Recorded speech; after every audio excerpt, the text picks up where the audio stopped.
नमस्कार दोस्तों, Gurukul of politics पर आपका स्वागत है। मैं हूं आपका दोस्त धर्मेंद्र कंवारी और हमारे साथ मौजूद हैं हम सबके प्रिय डॉक्टर सतीश त्यागी जी। नमस्कार दोस्तों, हम रोज़ाना अलग अलग विषयों पर बात करते हैं और अधिकतर उनमें राजनीति से जुड़े हुए होते हैं। लेकिन कई बार हम सामाजिक मुद्दे भी लेते हैं, क्योंकि राजनीति भी तभी है जब समाज है। और एक खबर बहुत ही भयानक और विचलित करने वाली है और पता नहीं क्यों दिमाग से बाहर निकल नहीं रही है और बहुत मजबूर कर रही है कि हम इस बारे में बात करें। आप सब ने देखा होगा, अखबार या सोशल मीडिया पे देखा होगा, उत्तराखंड में भारतीय जनता पार्टी की एक नेता हैं। उन्होंने अपनी 15 साल की बेटी को अपने दोस्तों के हवाले कर दिया। और अगर आप सृष्टि की रचना की बात करें तो माँ एक वो जीव होता है, वो इंसान होती है जो अपने बच्चों की रक्षा के लिए खुद की जान भी कुर्बान कर देती है। तो ये किस दौर में राजनीति या किस दौर में समाज पहुंच गया है, ये बहुत चिंता का विषय है। इसका भारतीय जनता पार्टी से केवल इतना ही लेना देना है कि वो भारतीय जनता पार्टी की एक नेता थी और बड़ी नेता थी। लेकिन फिर भी अगर वो ना भी होती तब भी ये घटना हमें डराती और चिंतन करने पे मजबूर करती। आप भी ज़रूर इस विषय पे बात करना और लिखना अपने मन की बात। और मुझे लगता है कि ये जो हमारी देह है, इसमें अब मानव नहीं दानव बसने लगे हैं और सही मायने में ये कलयुग आ गया है। डॉक्टर साहब जी, सुबह सुबह अखबार पढ़ने से भी डर लगने लगा है, सच बताएं तो।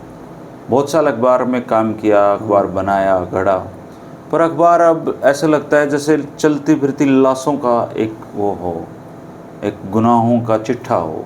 किसी पेज पे इतनी खौफनाक खबरें अब होती हैं कि अब ये लगने लगा कि कैसे सोसाइटी में हम रह रहे हैं। और ये खबर तो बिल्कुल डराती है। एक माँ से सेफ मतलब जगह बच्ची के लिए क्या होगी, और अगर वो ऐसे काम करने लगे तो फिर क्या होगा इस समाज का। देखिए, हमारे देश में कहावत है कि पूत कपूत सुने हैं लेकिन ना माता सुनी कुमाता। माँ शब्द के अंदर इतनी व्यापकता है, ममता है, करुणा है कि हम कल्पना भी नहीं कर सकते कि माँ भी अपने बच्चे का कुछ अनिष्ट होने देगी, यानी वो अपना जीवन भी लगा देगी बच्चे को बचाने में।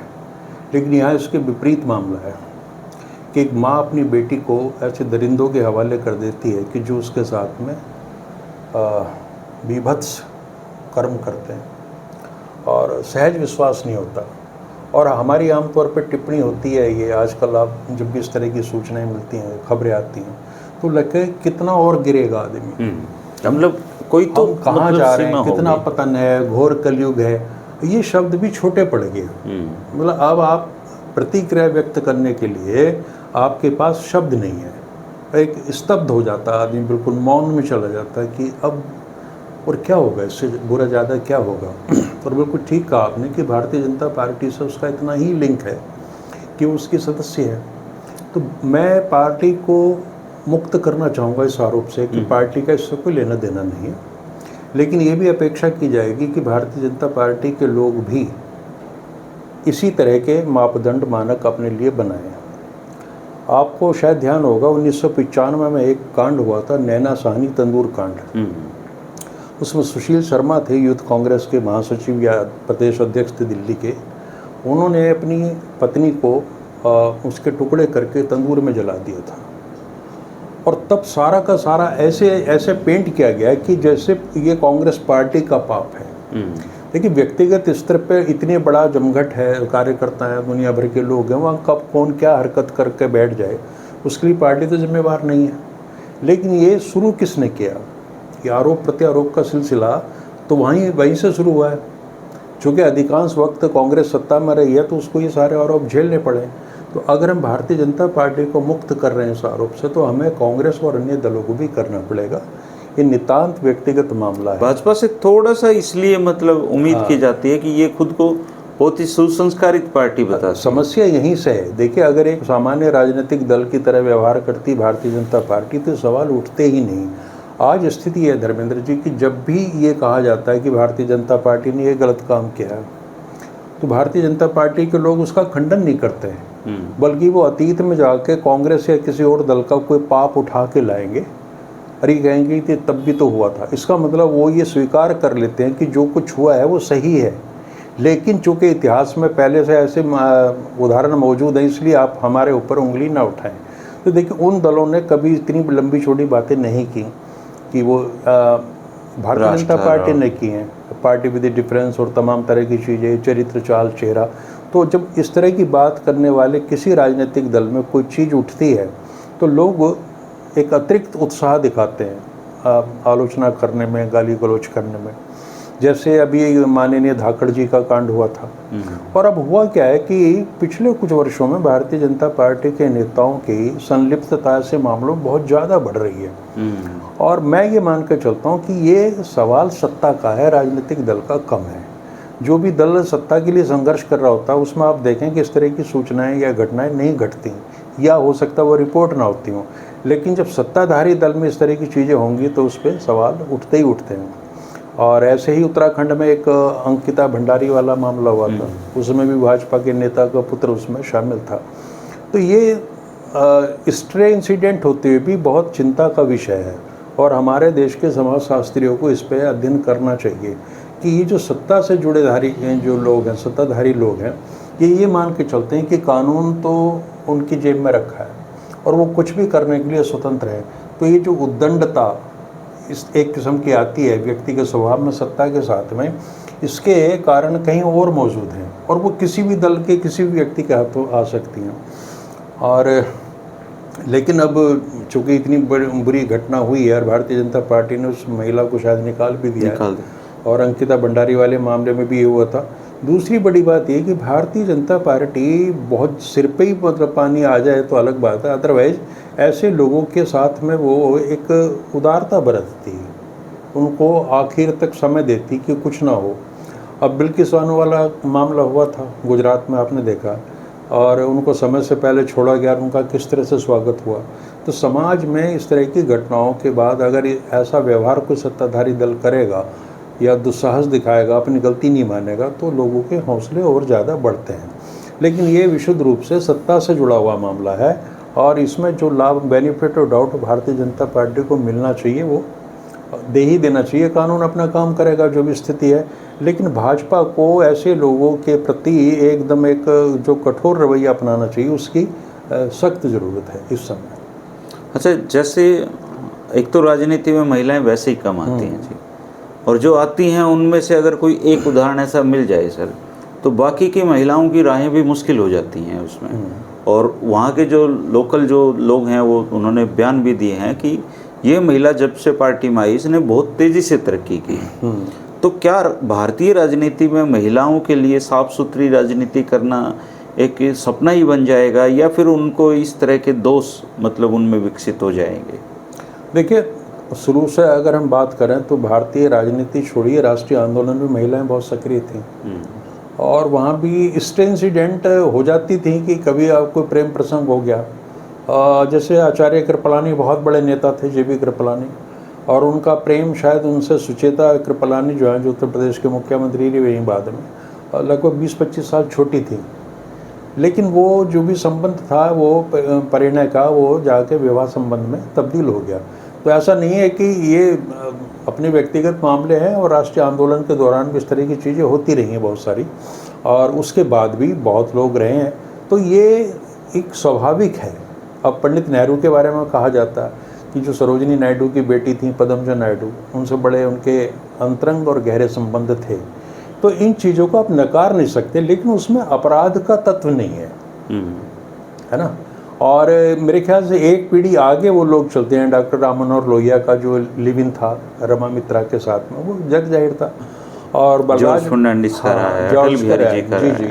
और आपके ये देखिए कि अटल जी के विषय में बलराज मधोक जो जनसंघ के अध्यक्ष थे, उन्होंने लिखा, अपनी किताब में लिखा है कि मैंने गुरु गोलवलकर को कहा कि राजेंद्र प्रसाद मार्ग जहाँ पे अटल जी रहते थे वहाँ पे शाम होते ही कुछ और तरह की गतिविधियाँ होती हैं और लड़कियों का आना जाना लगा रहता है। तो गुरुजी ने कहा कि भाई मैं कुछ कर नहीं सकता इस मामले में।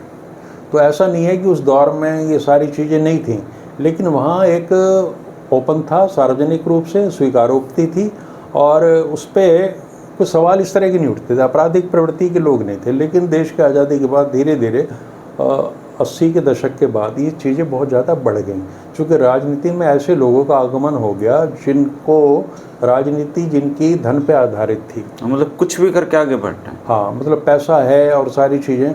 और फिर जो महिला कार्यकर्ता आमतौर पर उनका शोषण भी होने लगा, और महिलाओं में भी एक विशेष प्रकार की एक प्रवृत्ति, सब में नहीं, कुछ एक में पर हुई, उनको ये पता चल गया कि सफलता का जो यात्रा है उसका रास्ता क्या है, उस व्याकरण से वो वाकिफ़ हो गई। और बहुत हुई हैं इस तरह की, ऐसे उदाहरण रहे हैं। आपको शायद कल्याण सिंह बहुत बड़े नेता थे भाजपा के उत्तर प्रदेश में, और एक सुधा राय करके थी महिला, क्या नाम था, उनके संबंध भी जग जाहिर थे, मुलायम सिंह जी के भी थे। तो कई बार ऐसा लगता था, उनको ये लगता है कि भाई अमुक स्त्री ने अपने राजनीतिक जीवन में सफलता पाई और उसका रास्ता ये है, तो उसका अनुसरण महिलाएं करने लगती हैं।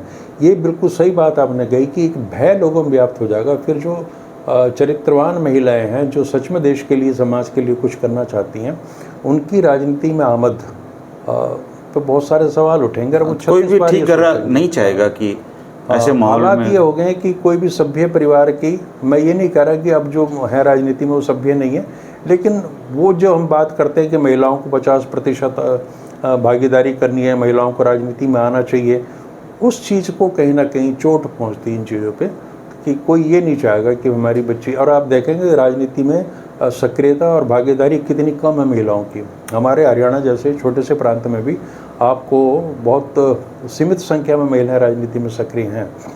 और नई पीढ़ी की जो बच्चियां हैं, वो उनका तो आपको लग रहा होगा कि आप देख लीजिए कि वो आ ही नहीं रही राजनीति में। और ये जो महिला जिस पर्टिकुलर जिसकी बात कर, ये तो बेटी बचाओ बेटी पढ़ाओ पे बहुत जोर दिया करती थी। हाँ, इस नारे का भी बार बार जिक्र होता है। जब भी इस तरह की घटनाएं होती हैं तो भाजपा पे यह आरोप लगता है कि भी इनका ये नारा है, लेकिन हो उल्टा रहा है। दूसरी ये कि भाजपा के जैसे धाकड़ वाला मामला हो तो कह दिया कि जो हमारा ऑनलाइन मेंबर था, एक सनक चढ़ी थी ना भाजपा के, वो दावा करते हैं कि विश्व की सबसे बड़ी पार्टी है और भारत की तो सबसे बड़ी पार्टी है। तो इस उत्साह में उन्होंने दुनिया भर के लोग ऑनलाइन या इस तरीके से, जिनकी आप जांच नहीं कर पाएंगे, और पदाधिकारी भी बना देते हैं आप उनके, तो बाद में कोई घटना घटती तो फिर आप सोचते हैं। तो एक कोई मैकेनिज्म ऐसा होना चाहिए कि हम कम से कम कोई भी राजनीतिक दल हो, पदाधिकारी ऐसे व्यक्ति को बनाए जिसके चरित्र के बारे में उनको पुख्ता जानकारी हो। अगर राष्ट्रीय नेताओं के चरित्र में ही खोट हो तो वहाँ पे तो क्या करोगे? आप ये देखिए कि अब नरेंद्र मोदी जी और कपिल मिश्रा वाला प्रकरण, कपिल मिश्रा जब आम आदमी पार्टी में थे तो दिल्ली विधानसभा में सदन में बैठ के उन्होंने सारी कहानी सुनाई थी। आज वो भारतीय जनता पार्टी में है, मंत्री है। तो क्या अर्थ निकाला जाए इससे? तो देखिए, ये ऐसा है कि यहाँ अपनी चादर सफ़ेद रख पाना राजनीति में बड़ा मुश्किल है, और बड़ा और कई बार क्या है कि झूठे आरोप भी लगते हैं दुनिया भर के। ये समस्या भी बड़ी विशाल है कि किसी भी चीज़ को आप उनको ब्लैकमेल करने के लिए इस तरह की घटनाएं घट जाती हैं। तो राजनीति एक ऐसा वल्नरेबल एरिया हो गया है जिसमें महिलाओं की भागीदारी समाज की ज़रूरत भी है, समय की मांग भी है, लेकिन उतना ही माहौल वहाँ पे असुरक्षित है महिलाओं के लिए। लेकिन अगर इसकी राजनीति को अगर बाहर भी निकाल दें सर, इस तरह की घटना का सामने आना, ये तो मतलब इस बात पे तो हम सहमत होंगे ना कि अब मतलब वास्तव में ही मतलब दानव की सीमाएं पार कर गया समाज ना भाई। ये तो है, देखिए पतन की मां से सिर्फ क्या होगा जी, पतन की पराकाष्ठा। इस पे सहज रूप से भरोसा हो नहीं सकता कि जितना सुरक्षित बच्चा या बच्ची अपनी माँ के आंचल में करता है, अगर वहाँ भी इस तरह की घटना। एक हरियाणा की और घटना है सर, उसने भी बहुत मतलब, एक CSC सेंटर चलाता है एक आदमी 40 साल का, और वो बचपन में उसके माँ बाप एक्सपायर हो गए थे, वो विकलांग है 100% पाँव से, और उसने CSC सेंटर चलाते चलाते गांव में बच्चियों के साथ सर उनका यौन शोषण किया, उनके असली वीडियो बनाई। CBI ने गिरफ्तार किया है जी उसको। उनकी वो जांच कर रहे थे, उसमें निकल के आया एक नंबर, और उसमें वो पकड़ा गया जी। अब मतलब एक विकलांग आदमी जिस पे दया का भाव होता है सब में, वो इस तरह की हरकतें करता हुआ पकड़ा जाए। देखिए, एक तो इसमें हमें ये करना होगा कि समाज को बहुत चौकन्ना रहना होगा, खासकर पेरेंट्स को जी। पेरेंट्स को कि देखिए परिवारों में भी ये आपके इस तरह के उदाहरण मिल जाते हैं। एक जो फैमिली वायलेंस होती है इस तरह की, कहते हैं सबसे ज़्यादा तो परिवारों में ही एक्सप्लॉयटेशन वहाँ भी होता है, रिश्तेदारों में ये। और शिक्षण संस्थाओं में जब बाहर बच्चे निकलते हैं तब भी बहुत ज़्यादा संभावना है। तो ऐसे में सरकार तो अपना काम करेगी जो कुछ है, लेकिन उसके बाद सामाजिक लोगों की जिम्मेवारी के बहुत सतर्क रहें, इन चीज़ों पर ध्यान रखें। और जहाँ भी जो संस्था का मुखिया है वो भी निगरानी रखे, और उस मुखिया पे भी कोई निगरानी का तंत्र होना चाहिए, क्योंकि ये चीज़ें देखिए ख़त्म तो नहीं होने वाली, कभी ना कभी इस तरह की घटनाएं तो होती रहेंगी और डायमेंशन इनका बढ़ता ही चला जाएगा। और हमारे समाज में चूँकि चिंता का विषय है, तो समाज को ही आगे आके कुछ ना कुछ इसमें समस्या का समाधान निकालना पड़ेगा, और अलर्टनेस तो बहुत ज़्यादा जरूरी। दूसरी बात यह है कि ऐसे लोगों को ऐसा एक नज़ीर सज़ा की देनी चाहिए, ऐसा उदाहरण प्रस्तुत करना चाहिए कि और लोगों में भय व्याप्त हो कि इस तरह की चीज़ें ना हो। ये तो जल्दी इन लोगों को सज़ा होनी चाहिए, और कई बार ऐसे भी देखना चाहिए, और हाँ, ट्रायल ज़्यादा लंबा ना हो और उसको छोटे से छोटा रखे, जल्दी से जल्दी सूचनाएं मतलब सज़ा देनी चाहिए। देखिए एक उदाहरण है, शायद 70 के 80 के दशक में बिल्ला रंगा वाला, रंगा बिल्ला का ना, बड़ा चर्चित हुआ था। वो इसलिए चर्चित हुआ, देश की राजधानी, हाँ, और उसमें मतलब बहुत सुरक्षित एरिया हो, तो और तब ये क्राइम होते नहीं थे। कहना चाह रहा था कि जब उनको सजा हुई तो लोगों की उनके प्रति भी सहानुभूति होगी, क्योंकि समय बहुत निकल चुका था। बरसों बाद उन्होंने लगा यार छोड़ो, कुछ हो गया था, लेकिन अब वो तो रंगा बिल्ला ने भी कंट्रोवर्सी खड़ी कर दी थी ना, एक उनके बयान कंट्रैक्ट कर रहे थे। तो ये इस समस्या के पहलू बहुत हैं, राजनीतिक सामाजिक सारी चीज़ें हैं, और राजनीतिक दलों में एक खास किस्म का प्रकोष्ठ ये भी बनाना चाहिए, निगरानी प्रकोष्ठ, जो इन चीज़ों पर नज़र रखे। बीजेपी को तो कम से कम बनाना चाहिए, क्योंकि दुनिया की सबसे बड़ी पार्टी है। सेक्सुअल एक्सप्लॉयटेशन के जो मामले होते हैं ऑफिस में, वो पॉलिटिकल पार्टीज़ में भी होने चाहिए, और वहाँ कुछ ऐसे जिम्मेवार लोग जो थोड़े वयोवृद्ध हैं, 75-76 साल के हैं, या मार्गदर्शन मंडल में जाने वाले लोग हैं, उनकी सेवाएं भी लेनी चाहिए। तो कोई ना कोई ऐसा ही एक मैकेनिज्म तो डेवलप करना पड़ेगा कि वहाँ पे महिलाएं और बच्चे अपने आप को सुरक्षित महसूस करें। इस भय से अगर वो राजनीति में नहीं आएंगे तो समाज का बहुत बड़ा नुकसान है, बहुत ही ज़्यादा नुकसान है। और एक चीज़ धर्मेंद्र जी, मैंने देखा कि जो नई पीढ़ी है ना, वो उसमें ठीक है, बहुत ऐसे गलत एलिमेंट भी, लेकिन आम तौर पे उनमें अपनी जो महिला वर्ग है उनके प्रति सम्मान का भाव है, नई पीढ़ी में है। तो वो शायद शिक्षा का प्रभाव है या एक्सपोजर का प्रभाव है। मतलब आप ऐसे स्वस्थ संबंधों में आ गए कि पुरुष की और महिला की मित्रता है, लेकिन उसके बीच में कोई और चीज़ नहीं है। अगर ऐसा स्वस्थ हेल्दी एटमॉस्फेयर हम लोग पैदा कर पाएँ, वो शिक्षा से ही आएगा, तो वो एक अच्छी शुरुआत होगी कि जब राजनीति में हमारी महिलाएं हैं और कोई उंगली ना उठाए। और मीडिया की अपनी इसमें और भूमिका है कि वो इस तरह के उदाहरण है, इस तरह की खबरें ढूंढ कर लाएं जहाँ बहुत अच्छा माहौल बना हो, तो उनको लाना चाहिए। दोस्तों, आप ज़रूर कमेंट करके बताइए कि ये जो महिला है इसको क्या सज़ा मिलनी चाहिए, क्योंकि राजनीति से इतर एक माँ के जो नाम है, जो सम्मान है, वो इसने कलंकित करने का काम किया है। तो आप अपने विचार ज़रूर रखिएगा। शुक्रिया, नमस्कार।